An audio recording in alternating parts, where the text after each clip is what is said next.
A dramatic diplomatic twist is unfolding in the Middle East, and let me tell you, it could change everything that is happening in the Gaza conflict.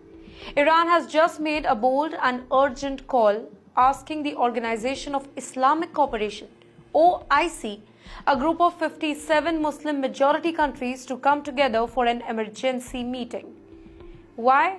Because Israel's war cabinet has approved a fresh military operation in Gaza City, and Iran says that the world can't stay silent anymore.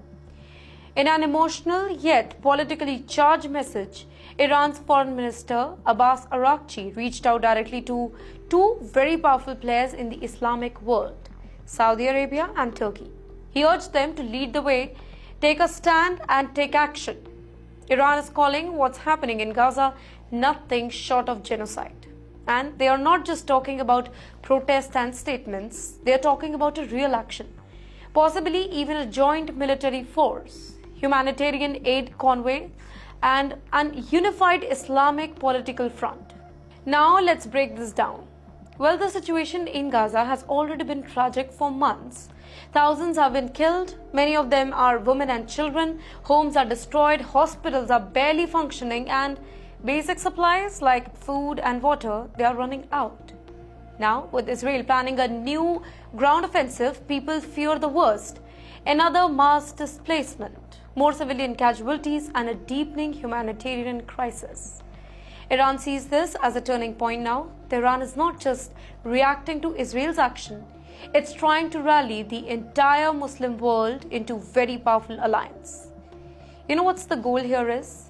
Pressure Israel to stop its operations, support Palestinians, and possibly even consider military protection for Gaza. Now, this is where the OIC comes in. The OIC is made up of 57 Islamic nations, including giants like Indonesia, Egypt, Saudi Arabia, Turkey, and of course Iran. With that, there is Pakistan also, but not the giant. Now, if these countries actually unite, even diplomatically, it could send shockwaves across the international community.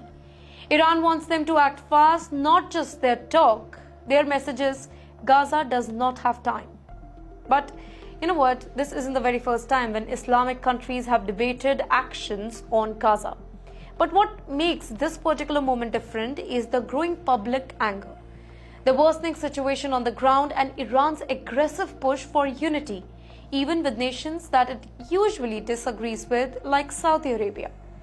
Remember, Iran and Saudi Arabia only recently restored diplomatic ties after years of rivalry.